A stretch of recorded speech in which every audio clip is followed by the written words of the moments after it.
beautiful sea isle. My name is Jerry Moon, president of the organization, and let me have you introduce you to our board members. Well, good morning. I'm Craig Vance with Terramar Beach. Kim Van Camp, condos.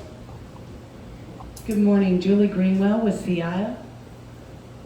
Good morning, Rosemary Gonzalez, Acapulco Village.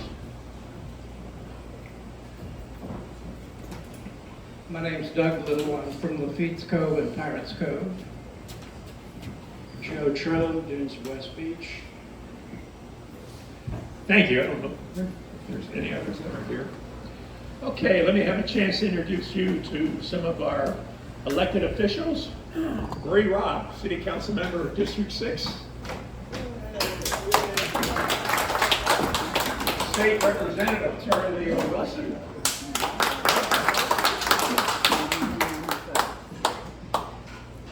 City of Jamaica Beach Representative Taz Jones. And I think that's everybody. Miss anybody else? Our police chief is here. He's not elected, but he's... No. Well, Doug Fowley, Chief of Police for the City of Galveston, we have. If that's not an elected position, I don't know what is. Thanks for coming, Doug. Candidates. Candidates. Introduce candidates for office. Well, our first one here is where's Frank Macy? Right here, Frank Macy. There you go. Yep, running for mayor of my hometown, City of Galveston. So let's go. Hey, voting starts Monday. Monday. Y'all want to get your property taxes lowered? Y'all want to start spending some hotel tax money in the neighborhood? Let's go. Go vote. All right, thank you. Okay. Any other candidates? Marie Robb, running for District 6. Even though I'm running opposed, I still need your vote.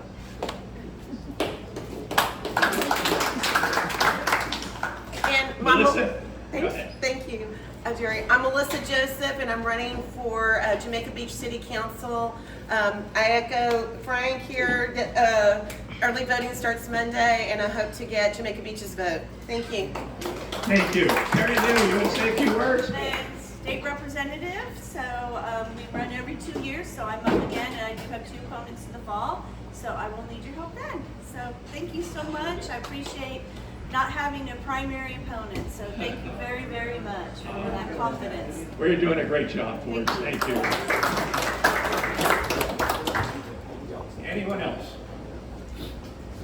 Okay. Cash, you okay? Yeah, thanks. Okay. Let me introduce you to Luke Mazur, House Doctors. He's one of our corporate sponsors. Thank you, Jerry. Good morning, everybody. Hey, I had a little PowerPoint presentation for today. It was really short, but I basically just had a few before and after pictures of some of the work that we can do. I think most of you that are here have heard me speak before and have seen some of our work, but some of you haven't. So what I'll do is I'll take those before and after pictures and send them to Jerry, and I'll have him do an email blast to the group. But being here in Sea Isle just kind of reminded me of some of the recent work we've done, and we can do pretty much anything inside and out. So a lot of these docks on the channels here, they get pretty rickety pretty fast, right? So recently we just replaced all the deck boards on a couple of those docks. So just an example of what we do outside. That storm that blew through back in mid-March with tornado force wind gusts ruined a lot of fences. So right now we're in the process of repairing fences, installing new fences, stuff like that. But anybody who has property here in West Galveston also knows that it's not uncommon to have water leaks. And we've also had houses where a water leak will start at the 3rd floor and run all the way down to the 1st, and it ruins all the ceilings and the walls and the floors, and you got to replace it all. I got to stay in front of that little camera there, don't I? Sorry, I'm moving around on you, my bad. But whether it's inside or outside, chances are we can help you, and if we can't, we have a resource that can. So House Doctors is insured 100%. We warranty our work. And one thing I like to point out to this group is we cater to the West End. We prefer to be on the West End. And I know everybody here knows that it's hard to get good help to the west end. So it's where we love to be, it's where we cater. So just keep that in mind. If you need anything done, I have some pamphlets and business cards, some magnets. I'll probably stand by. There's no really good spot to put it on a table or anything. So after the meeting, I'll probably stand close to the exit and just pass some of those out if you're interested. All right? Thank you. Thanks, Lou. Okay, we have nothing further. We'll just move on and have the board approve the March 16th, 2024 minutes and the March 31, 2024 financials. Who was that?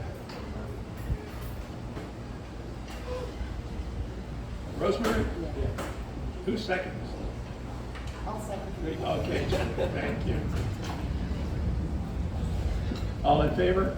Aye. Okay. Okay, let's move on to the West End Police Report. Sean Migues. Sean? There he is.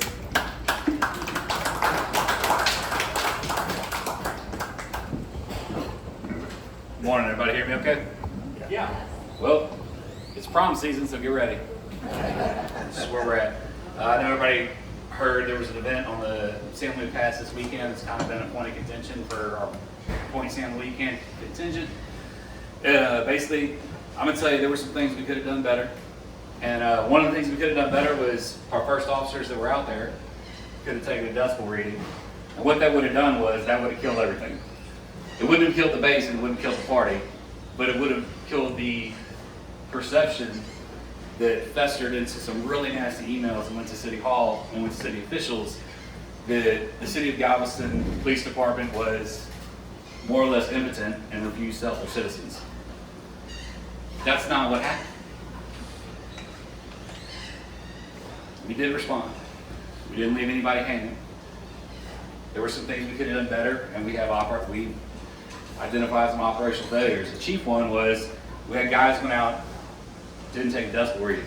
However, those same two guys went out, also made arrests and vehicle tows with that initial call. Now, here's where the first big hiccup came in. Those two guys were our shift interpreters. The vast majority of the people that were standing in the past did not speak English.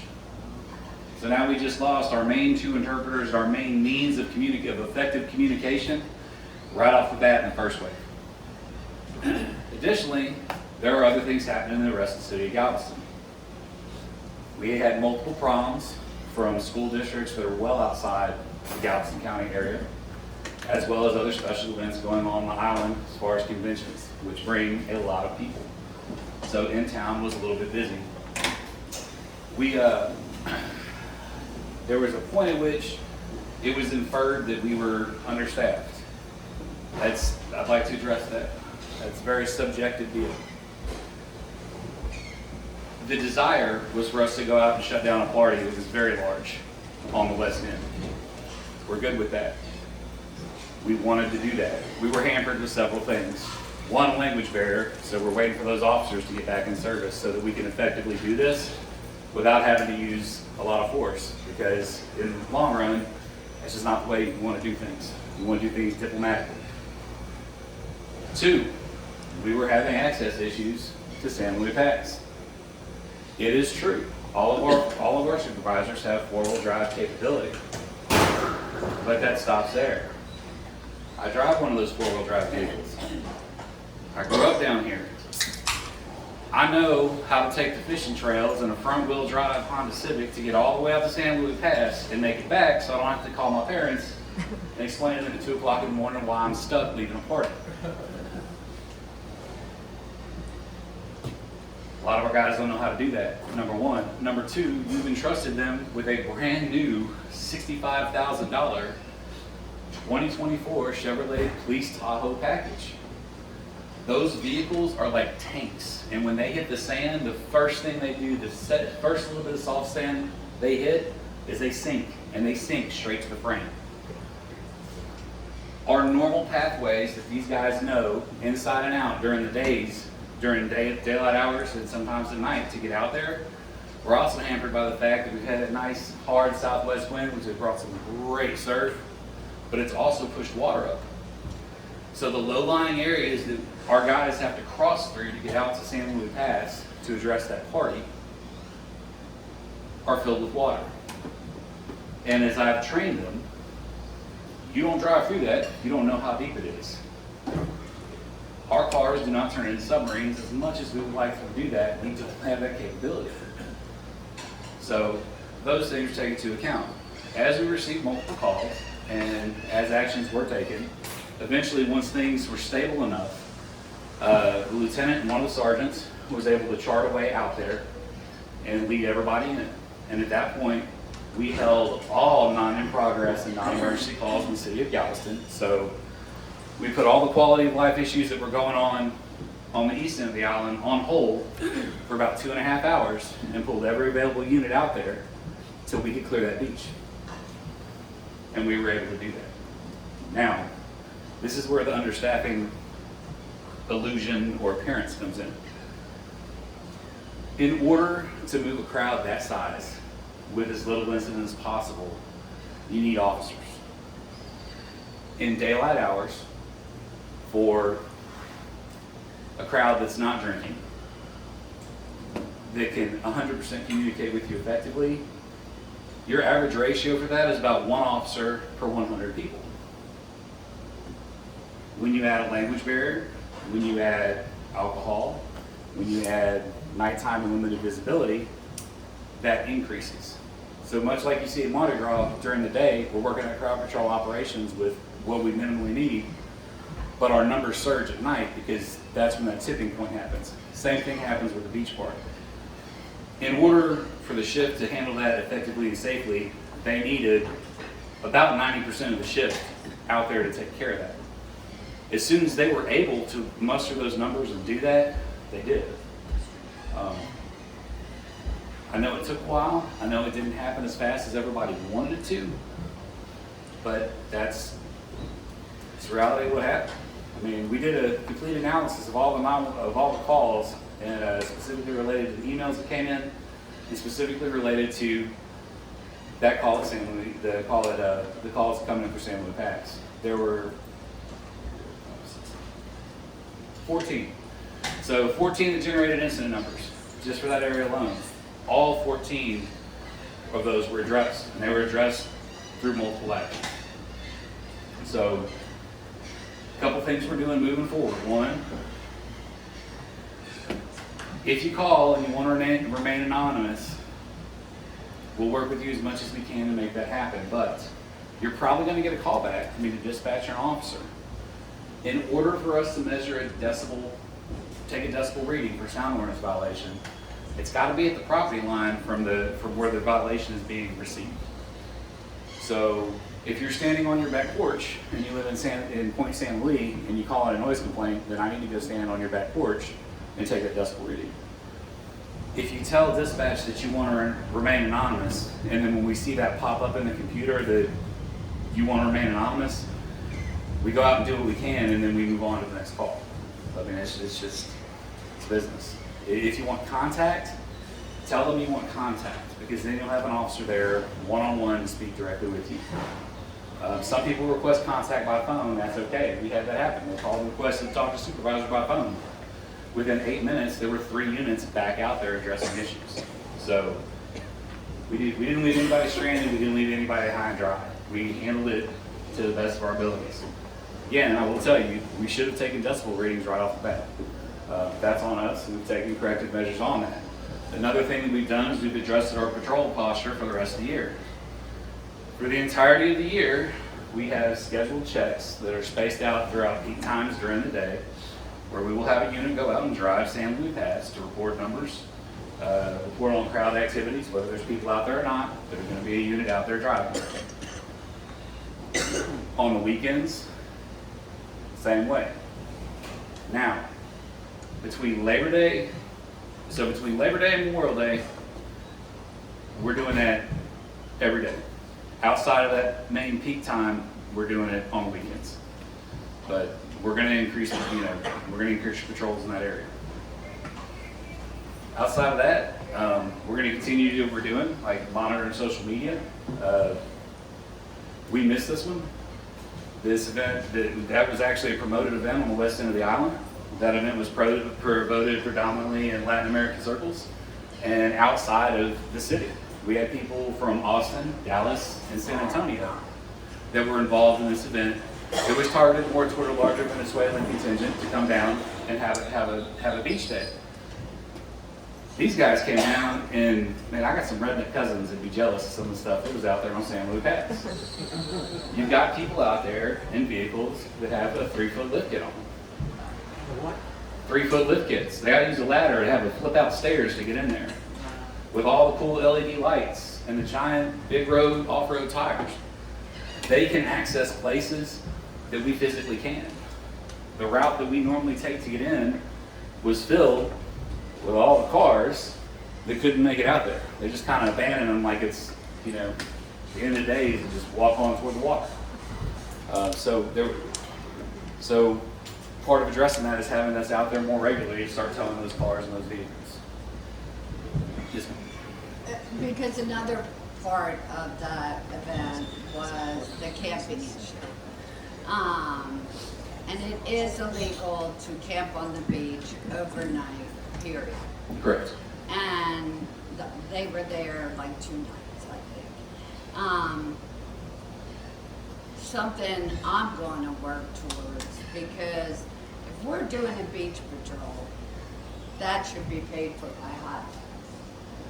That shouldn't be taxed to our citizens. But we do need, because there was also, I think, some miscommunication with dispatch and so forth. And I think y'all did the best that you could do, but I think everyone needs to be aware of, everybody needs to be aware that it is illegal to camp on the beach overnight. That's something that police should be ticketing for or whatnot and clearing it. But this whole issue of what happens on the beach, our citizens are having to bear the cost, in my mind, is unacceptable. I think we should have a hot, supported police patrol that's under this man. And that's completely acceptable, because really the police should be sweeping the entire West End Beach every night at 1 a.m. or whatever that ordinance starts. So just so you know, I mean, because I was the one that said forward the complaints we received, and I can understand why the people at Point West feel that way. That was the second time this summer where we had an outrageous event. So I'm happy to hear everything that was addressed. I also, if you're going to call on a plane and you're saying I want to stay anonymous, I mean, I would say something that I shouldn't say, but that I'll say, like, you should always give your name. I'll tell you, when I lived beachfront in Bermuda Beach, I would sometimes call the non-emergency number 3 to 5 times a night. And I always gave my name, and they always got back to me. And then they got it done. There was one outrageous party. I actually even got creative. The next morning at 8 a.m., I had all my speakers out on the front porch and played the Phantom of the Opera with Clearbus. I'm not mature, but I was sick and maybe whatever. But that's something that I'm going to work very much on, is to get you we come up with that creative way to do the beach security. Can I point you in a direction for that, ma'am? Sure. Reach out to the Las Vegas Metropolitan Police Department. Okay. If you talk with them, and then you can reach out to, I can try and get some contact information, work with Houston, with their Homeland Security Command, because not so much the hot tax issue, but those are two entities that actually have units that are specifically built and designed around events and tourism issues. That might be if that's something that we can address, there may even be some federal funding there as well. Well, yeah, I will definitely give me that information, and I'd even gladly make a trip there.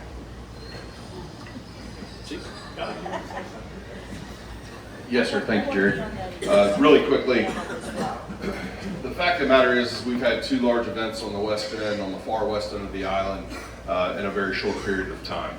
And we understand that this is a problem.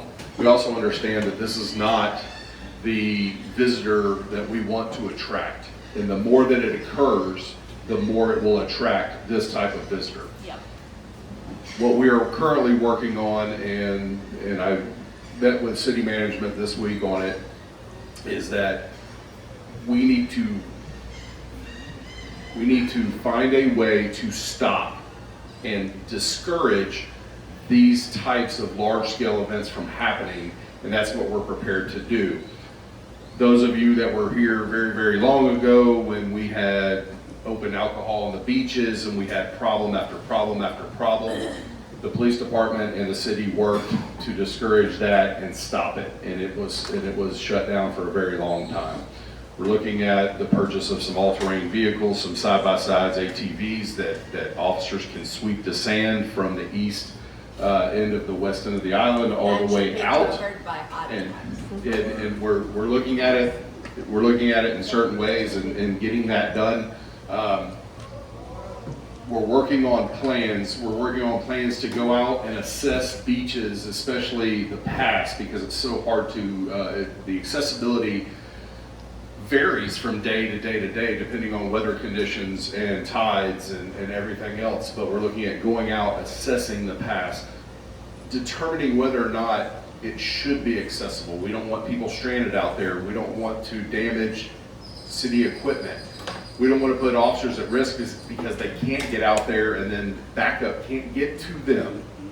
And so on those days, we may have to just go ahead and barricade off the beach and shut it down because it's not safe. In the name of public safety, we don't want to prevent people from fishing. We don't want to prevent families from going out and enjoying that.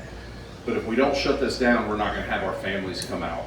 And so we're committed to finding ways to discourage this type of behavior, and we will do it. So, does anyone have any questions? Is there not already an ordinance that promoted events, have to be approved or whatever, so that, and so there is be a reason to shut it down immediately. There is, and the problem is if we don't catch a pop-up event as it's rolling through cyberspace, and we have the Fusion Center helps us with this, and that's the FBI center that basically is searching for all things that will have an impact on local law enforcement. But if they don't catch it, and if we're not searching for it, most of the time we're tipped off by someone seeing something on Facebook or some other social media platform, and then they're going to send it to an officer, and the officer's going to run that up. In this case, we just didn't see it. And in the case of the senior skip day, we didn't see it because a lot of the things on Facebook that we look for, the youth don't use anymore because Facebook's the old people social media platform, right? And I don't know how to work Instagram and Twitters, and I don't like any of it, but so it's tough. But yes, there are ordinances. You should pull permits. You should have proper security in place.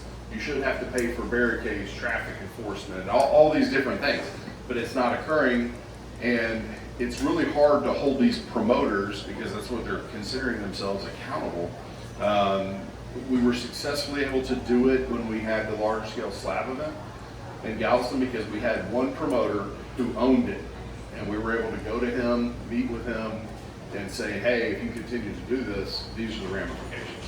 And we also offered to help him monetize that event. If you really want to have it, let's figure out a way for you to make money, and you pay the city for the security that this costs and all these things.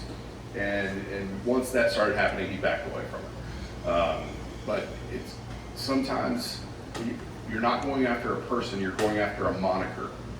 So it's this guy's moniker, and he's promoting this, and you have no definitive address. You have nothing. And in some cases, they're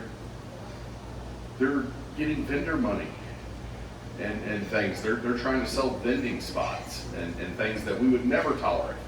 So, but it's difficult. Jeep weekend is not prevented either. Correct.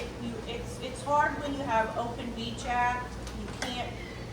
It's like you can't shut down a beach beforehand, and you also can't force people to go through the proper process, and then it explodes like that. The moment we close a beach for public safety reasons, and we can close it for public safety reasons, Yeah. but we have to be able to justify our reasons. But the Right. moment we close the beach, we have to notify GLO. The moment we reopen, we have to notify GLO. So there's a lot there, and we can't just close. And I understand why we can't close it. The beaches should be open, and we nobody want wants them to- to be open. Nobody that's really gonna come out to enjoy it wants to be there during that anyway. That's correct. So you might as well be closed, didn't we? Exactly. So what we need to do is find a way to discourage that behavior and be as interactive in that process as possible. I know one thing that we eventually had to do in Surfside, because I had a short-term rental in Surfside, is, I mean, we just got together as short-term rental owners, business owners, and we just decided that, you know, when we saw that wave coming, we weren't gonna rent it out. Now, you can't force people to not do that, but it had gotten to the degree so bad, 3 people were shot and killed on a weekend, and so it was like we felt like as citizens, we wanted to protect our community and our property, and so many of us made the decision when there's no place to eat, there's no place to stay, there's no gas, there's no, you know, and those type of things kind of discouraged the activity, and it wasn't maybe 2 years and they moved on down the road to another beach. But I mean, that's drastic measures, but that's, you know, that's how difficult your job is, honestly. It pops up and can't say ahead of time we're closing the beach. I think a lot of it's a reputational thing, like you mentioned, and we kind of became the reputation as Wild Wild West. Yes. And because there was never a police presence. Now, I saw officers down there last weekend, this weekend, throughout the week, when there was nobody there, or if there were, they drove right by, 6 a.m., you know, they obviously slept there overnight, and officers drove right by. So, I mean, there are ordinances that can be enforced, but they aren't, like, when they drive through the bollards, I actually had an officer tell me one time, when your bollards means different things to different people. And I was like, okay, what does that, no, bollards mean don't drive through here. And we fought, and finally got a sign to put up that said, no, this is a pedestrian-only beach. And they ignore it completely. And so they drive up and down, which we pay a premium to have a pedestrian-only beach. And so enforcement is what I'm getting at. If we start enforcing things, that reputation of the Wild Wild West Inn is going to be reduced. And that's going to help to discourage the type of behavior you're wanting to discourage. Yes, ma'am, and I agree. And I think that goes back to reporting it, right? Because we've had that discussion before, is if you don't get reports from the West End, you don't have as much force down on the West End. So make sure we're calling when we see stuff. We all call. We have people, I tell people down on the beach when I stop them that are driving, I say, you see all those balconies up there? There are people sitting on there calling the cops right now. And they could fine you $500. Now, they won't, but I don't tell them to do that. And it's difficult too, because then they're gone by the time the police can get down there. You know, they're so far away, you know, whatever, and so it takes them a little while to get there. And so the offenders are long gone. Yes, ma'am. And signage is important, and because it assists in us, in not only enforcement, but it assists us in being able to gain a conviction. Because without the signage, then we run into issues. We have to look at something, and then we have to take it all the way from the action and the moment it occurred, and our enforcement of it, all the way through a court process. But having said that, In town, we have dedicated officers paid for by HOT that patrol, their only district is the seawall. And so also looking at expanding that to having dedicated officers for nothing but the beachfront, which is arguably directly related to tourism for the most part, and expanding that to the west end. So we're actively looking at that, and then having those officers, and our entire operations unit as a whole needs probably some bullet points on beachfront enforcement and re-educating them to ensure that there's no question of how and what we should be doing with our current laws and ordinances. Take a lot of money too. Right, if you citation, might piss off a tourist, which I know we can discourage, but yeah. Well, but it's not about that, it's about stopping the behavior, and so that everyone can enjoy the beach, and you can enjoy your home, and you can enjoy your beachfront. And so we're looking at ways to do that, and looking at ways to have dedicated officers for nothing but beach enforcement on the west end, where we are looking at it. Yes, ma'am. You're right. You got a higher risk, you're gonna get caught and fined. Yes, ma'am. Yes, ma'am. Is there a way to actually make that not make it a pedestrian beach? So I can adjust.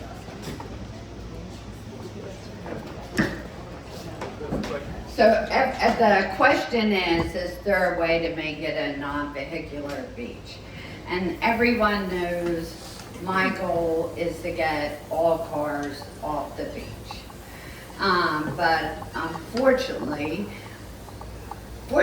and unfortunately, more unfortunately, or when we do a beach access change, like we're in the process of getting the cars off of the Sunny Beach, for lack of 8 Mile Road Beach, which has the same type issues.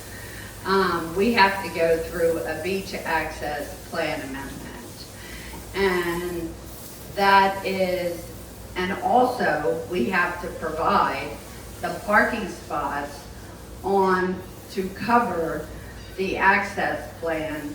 Where we're removing beach, we have to provide other parking. So things that we already have in plan and we're already working on is we're bringing back alive all of the pocket parks. So Pocket Park 4, which will help in getting the cars off the far west end, they will be making that more Parker friendly. Whale or no whale. There is a whale buried there if you didn't know. So the goal is to get all cars off the beach. And we are working with the GLO hand in hand. We have a great relationship with them. And we are achieving that as quick as we can. So when you're going through that process, each and every amendment that you make, you have to, they have 90 days, 90 working days to approve it, and every comment that comes back restarts the clock, so forth and so on. So our the most recent amendment that we're doing that is now going into the register, I believe, took something like a year and a half. So it is not a quick process, but it is something we will achieve. And we now, like Chris isn't here, but like when a developer wants to develop on the beach side, I actually approach them. So like with Rosetta Beach development that's going in between Bermuda Beach and Pirates Beach, we approach them. They are going to provide parking so we could get the cars off of Bermuda Beach. So if you want to do something I'm asking you to do something. So that is something that we're doing as each item comes up, as well as, and the pocket parks belong to the county, but we manage them. So that is something you will see happening over the next couple years. Good question, sir. I just think there's no consistency between all these parks, these beaches. I'm from Jamaica Beach, and we had a similar issue where private, half is private, half is public, or drivable. And I think that's what a lot of people think of the Open Beach Act, that they can just drive wherever they want, no matter if it's closed or not. It's a valid point. So I don't know, and as a homeowner there on the beach, I want to be able to advocate and support the officers, but a lot of times I think there's a confusion at that level, and why are so many parks pedestrian only and some are just driving as they want? I think it's really and they continue to drive no matter if there is posted signs or not. Stupid is as stupid does. And I'll give you a perfect example. In Kahala Beach, last weekend, a rental house, the college boys decided at 1 a.m. in the morning they were just going to drive from Kahala Drive onto the beach over the double dune. And of course, once they hit the first dune there, they were teetering. So we can address it as much as we can, but stupidity is stupidity. So. Are they gonna get fined? Yes. Oh, I'm sure in multiple ways. Anyone else? All right, thank you. Thanks so much, Doug. Thanks so much, Marie. Okay.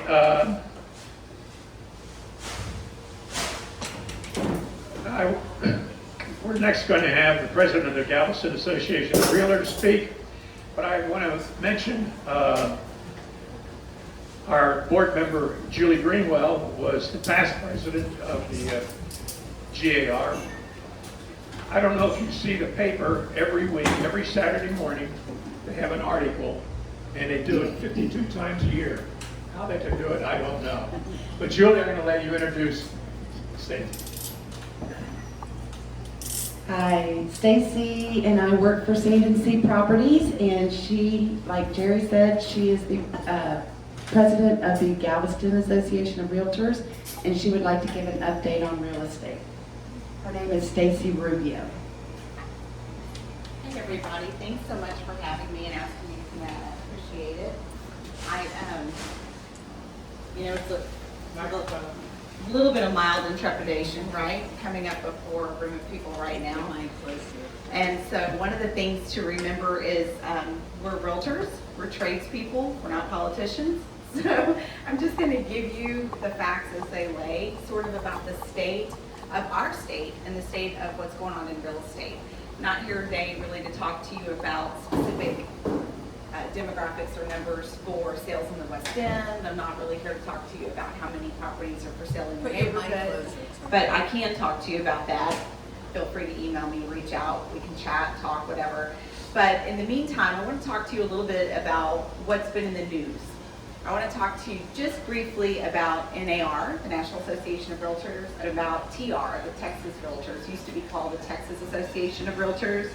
And I'm going to talk to you about Galveston Real Estate, Galveston Association of Realtors. So one of the things that we want to talk about briefly, and I'll keep this very brief, is that recently the National Association of Realtors came out and announced that they had reached out to their other parties that they were in suit with, and they've proposed and come to a settlement agreement, and it has not been approved. The courts have not approved this agreement that's on the table. This agreement would be compensation to the injured parties that have complained and that have brought suit, and it would be enforcement of existing policies. So since it's not approved, I really don't want to talk a whole lot about something that is not really fictional, but it's not necessarily approved. And so if the courts don't say that it can be done, I'm really not in a position to say that it can be done. But I can talk to you about existing policy. So there are existing policies and existing protections for realtors, existing protections for sellers, and existing protections for buyers. And in the state of Texas, we have the wonderful enjoyment of Texas Realtors promulgated forms. So we have what's known as a broker-lawyer committee. And they work at the state level. They go over, pour over all this policy all year long. They update forms, and then they promulgate them for us. So they give them to us and tell us, you are not allowed to practice law. You are not allowed to practice law. But you may fill in this blank because a lawyer wrote it, and he said whatever you and your client agree to, you can write it down and you can both sign at the bottom. I've got copies of them. I'll leave them here with Julie. They're blank, and you can pour over them at will to formulate questions and shoot me off emails. But what ends up happening, that when you list your property for sale, the big question is, why do I have to pay for somebody's representation, my buyer's agent, to bring me an offer? Why do I have to pay that person? Why should I have to pay somebody else to negotiate against me? Why should I have to do that? I don't want to have to do that. It's going to save me thousands of dollars, and it depends on where your house is. It may save you $5,000 if you're selling a smaller property. It may save you $30,000, $40,000 or $50,000 if you're selling a bigger property, depending on what you're selling. And we all are aware of that here on the West End, because your homes tend to have a greater value. So when you sell them, you can easily be looking at $100,000 to $120,000 worth of commissions when you sell that. So it's important to ask yourself, why? Why am I putting that money on the table? So the bottom line to the argument, the complaint has been that buyers and sellers have felt that they were not clearly communicated with. So you have sellers who were signing up to list their property with a brokerage, and that broker would petition them for a listing and say, hey, how are you? I want to list your house. It's worth, fake numbers here, $1 million. Your house is worth $1 million, and I want to list it for you. Okay, sounds good. Sign here. Great. We'll get a sign in the yard and sell the house. And never did they talk about what that brokerage was going to charge that seller. They didn't have a conversation about it. And if you ask the average person on the street, I've tested this, I've told the audience at family events even, and said, what does it cost you to sell your home? I've heard, I don't know, it's 3%, right? I don't know, I think it's 20%, isn't it? No, it's more than that. What's it, 10%? I mean, people literally do not know. And the problem is that there's not an answerable question. If your response isn't, well, that depends on what I negotiate, then you have not been properly communicated with. Therein lies the entire nutshell. When I want to work for you and you want to hire me, what I'm willing to work for and what you're willing to pay, that's what ends up on that piece of paper. It's a negotiable number. No one was hearing it on many levels, in many places. Those folks were not properly communicated with. Now, there may be times when you see great value in what you're going to get, and I will tell you, you're going to get what you pay for. I've seen a lot of people pay a lot less money than what I've been paid, and they got a lot less. That's just the truth. I put a lot of hours and a lot of time into what I do, and asking me to take a significant pay cut but do the same amount of work is not going to shake down the way people might think it's going to shake down. Now, do I make 3% on every deal I do? No, because you're not going to find one of my clients that has said, I didn't tell them the truth.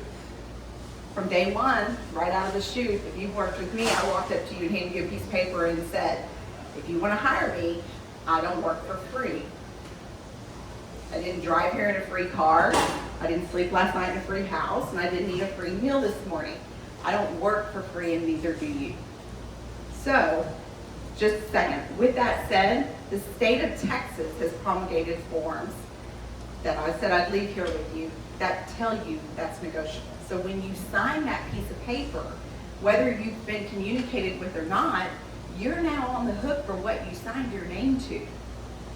Unless they were actively trying to shield you from reading that piece of paper, you shouldn't have signed it if you didn't understand it. So, if you signed a piece of paper in the state of Texas telling you that you were going to be responsible to pay somebody You should have signed it after reading it. If it wasn't explained to you and you had lesser knowledge, you may have some type of argument and you should take that up with an attorney.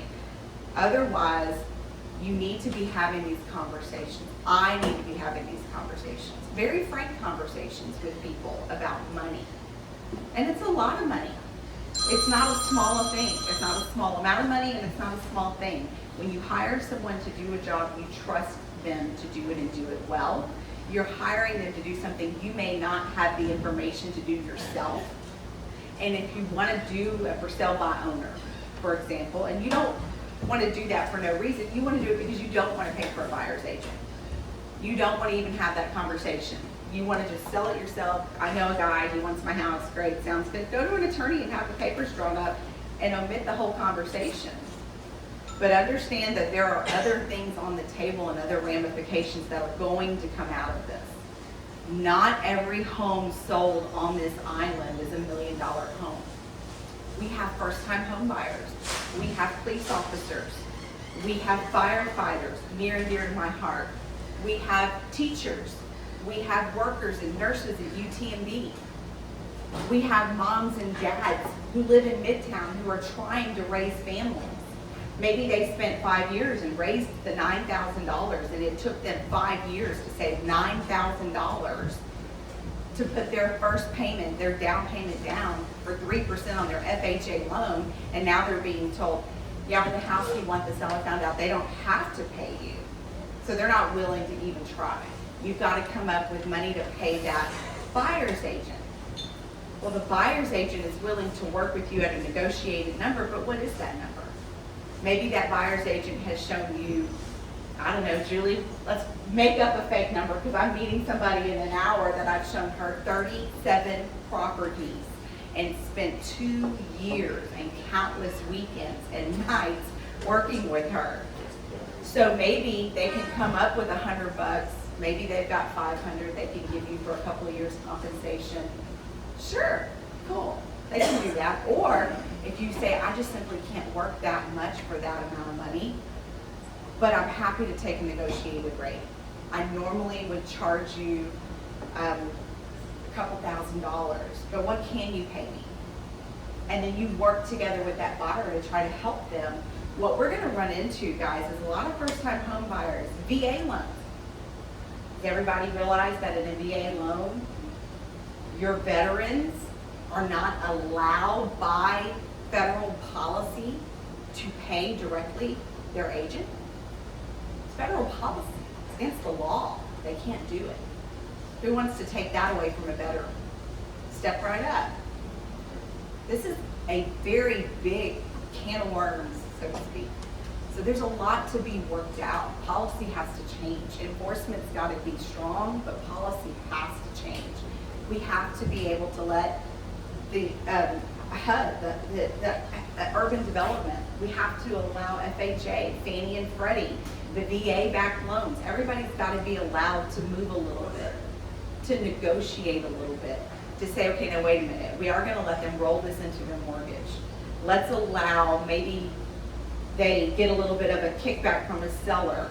Maybe they negotiated some other way or put a different amount down. We're going to have to change policies to be able to get people into home ownership, which is the first, oftentimes the only, for some people, method of establishing generational wealth. We cannot take home ownership for granted in America. We have to be able to work with people, but at the same time, the sellers need to be very aware where their money's going. And if you have ever listed a property for sale in the state of Texas and signed a listing agreement, then technically you were made aware. You were made aware what was going to be charged. You were made aware where the money was going to go. Page 2 tells you what you're being charged, and page 5 tells you where the money's going to go.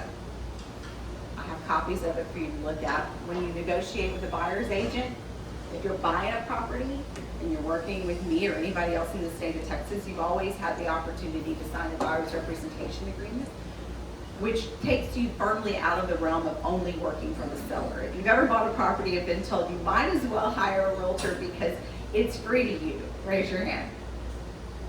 Okay, you probably don't remember it, but you were told, it's free to you. The seller's going to pay for me anyway, so don't worry about it. just sign here. That's not true. It was never true. It clearly states in the paperwork that you're signing. I'm going to try everything. This is what I charge. Fake numbers. Let's say I charge $1,000. I'm going to try to get that $1,000 from the seller. If for any reason the seller doesn't pay that, even if they only pay me $500, you're on the hook for the rest of it. That's what it says. So when you hire a realtor to help you find a house, and the reason you want to hire a good realtor to help you find a house is because you don't necessarily know all the ins and outs of real estate if you aren't reading it and poring over it every day and night. It's my job. It's not my job to catch the bad guys or to police the streets or to work on the dunes or to talk to Glow every day like Marie does. I don't do all that. When I have a question about it, I call them. And they're worthy of the work that they've been hired and paid to do because of their expertise. So when you hire somebody, you can still negotiate billable hours with them. You can still negotiate the rate that you're willing to do it. But that doesn't mean that they have to work for what you want to pay. You can always shop around. There are things that are going to come down the pipe with this. One of the bigger questions, I was with a group of brokers the other day, we're wondering what's going to happen when you're paying, let's say Mr. Macy is going to pay a seller, he's going to sell his house, he's going to pay a buyer's agent, he's willing to pay that buyer's agent that $1,000. And Mr. Rob says, I'm not doing that. Hire your own agent. Their house is priced the same. That means her house is going to cost the buyer $1,000 more.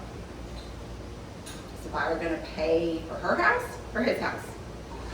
Basic consumerism is telling me that there's a possibility we could run into competition between neighbors. And that's not always healthy either. I mean, I believe in healthy competition, but guys, we have to, people who are, sitting around thinking about all of these things and negotiating these policies, we have to kind of flesh out how it's going to affect everyday buyers and sellers in the real world when it is in practice. Because there are many questions still to be answered and we don't have full answers on all of it. What I do know is still state law and policy, and what is being enforced is that when you hire a professional to work for you, you have the right, and you should be, negotiating with them. You may talk to somebody and they may say, it's going to take me 6 months literally to sell your house because maybe you haven't vacuumed in 4 years. It's going to take me forever because your fence is falling down, but you still think it's worth $1 million. Put up a $5,000 fence and let's talk. Do something to improve your property to make it competitive. It's going to take me longer and it's going to cost me more. Every one of us, when you see all the advertisements and you see all of it, you see billboards and you see me in the paper and you see me in the newspaper, in Houston, and you see me in magazine articles in Houston and in Galveston. That stuff is not free. Nothing that we do is free. Our brokers are getting billed. They're billing us. We're paying our brokers.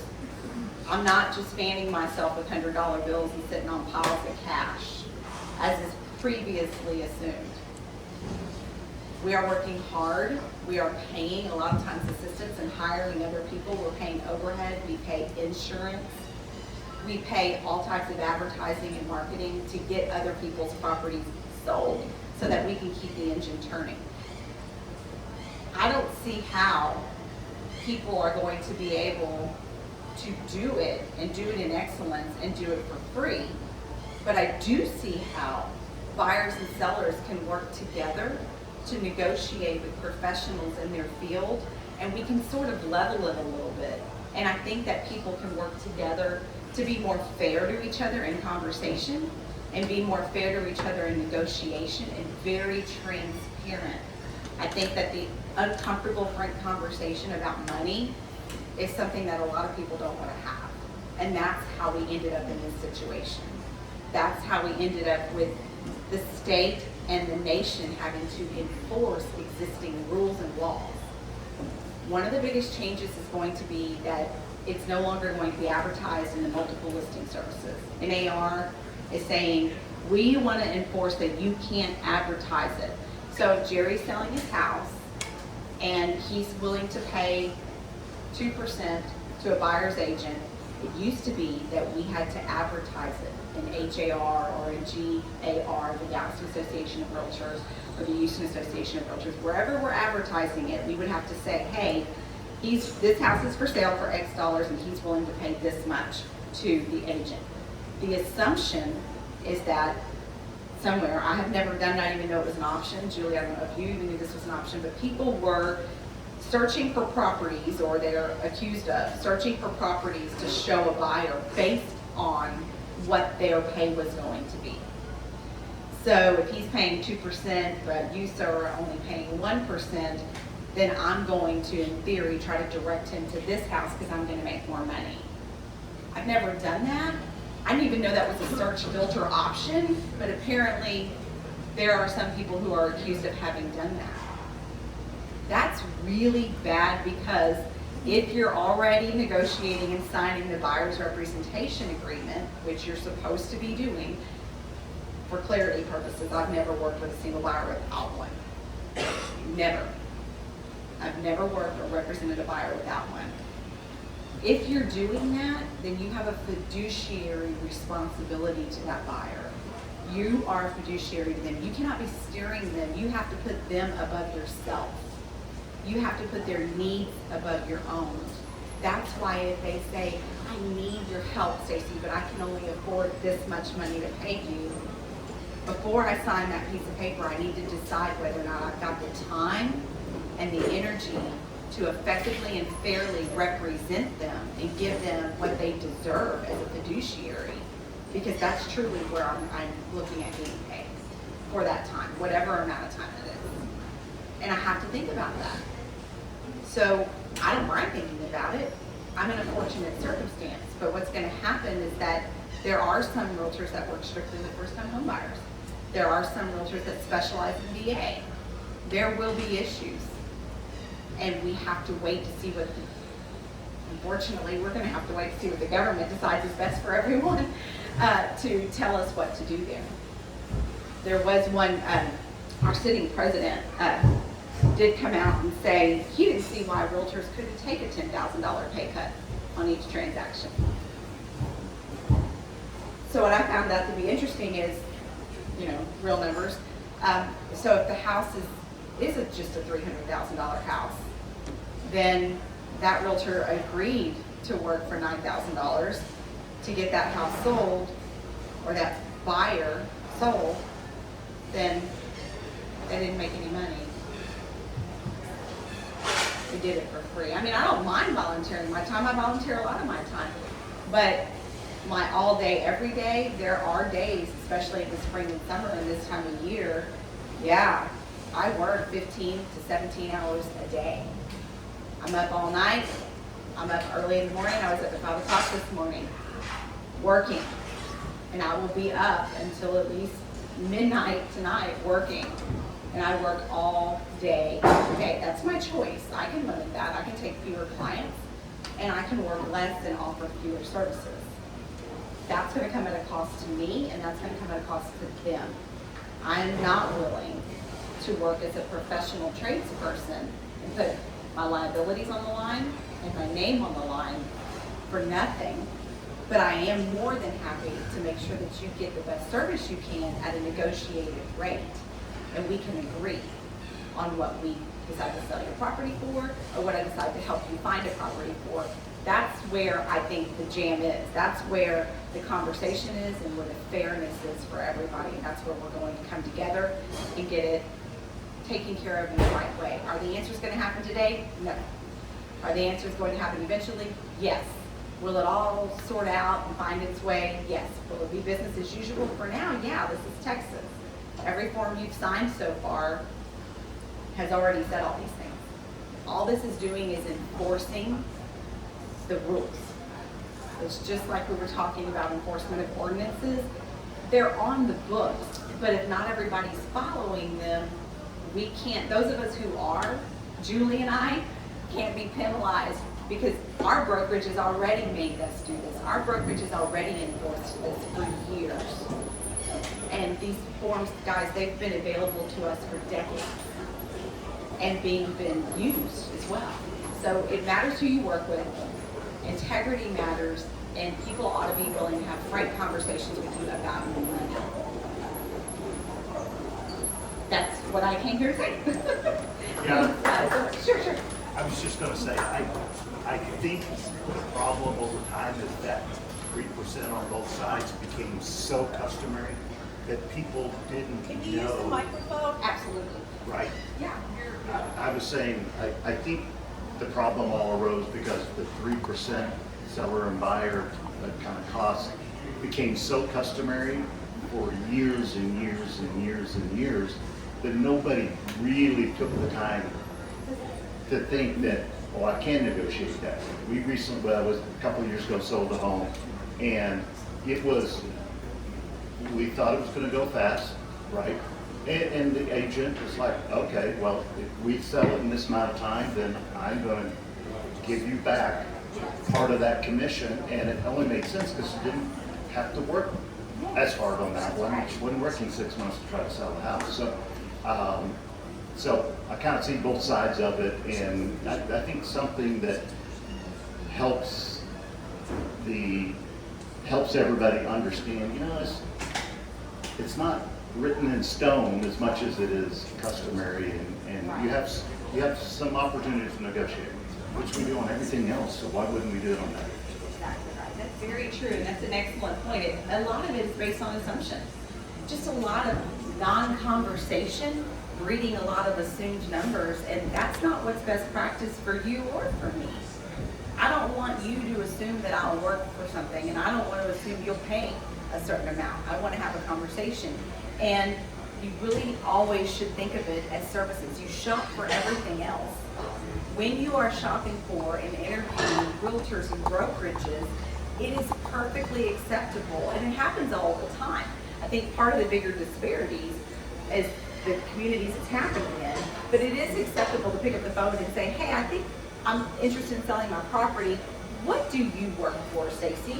I was wondering whether or not I should hire you, but I've also talked to Julie, and I know what she'll work for. I don't know what Julie works for. Again, that's between her and our broker and her clients. I know what I work for. What do you work for? So then you can ask those questions, and we can negotiate. You can say, well, I really wanted to hire you, but I don't want to pay that much. And I'll say, well, what are you willing to pay? Let's see if there's a number we can come to. I have that conversation all the time with people, every day. However, if you don't know that, and you're not in a circle of people who have speakers, you don't maybe read the same articles I'm reading, maybe you're not watching the same news stories, maybe you're not paying attention to certain trade organizations and professional aspects, and you're not privy to certain knowledges. Guys, there's been a ton of work over the last couple of decades with fair housing. There's been a ton of work done, and any of us can tell you fair housing is a huge hot topic. And so leveling the playing field for a lot of people is going to be uncomfortable, because fair housing is going to speak directly to the heart of this issue. This is going to become an issue if we have people who don't have the knowledge, don't have the education, maybe don't have the previous work experience or life experience, and this is all new to them, and they didn't know. So their realtors need to be practicing best practice policy. They need to be enforcing this on themselves. Brokerages need to be enforcing this so that people know that they can negotiate and they can shop and they can ask intelligent questions, and they need to know what those questions are, so that when they buy their first $250,000 house, the first house I ever bought was $99,000. I mean, it happens. Of course, that was 35 years ago, but it happens. And people, when they buy those houses, what position are they in? They're young, they're new graduates from college, or they're still in college. Who knows what their circumstances are? So we need to be able to make policy enforcement that works really well for all parties, and it's not just assumed rates. It's not just assumed anything, that people are having very frank conversations that are helpful to everybody, not just you and I, but to everyone who's out there. Does that make sense? Oh, thanks, Jerry. Thanks for having me. I'm going to leave these forms with Julie in case you want to look at them. Thanks so much, Stacey. Really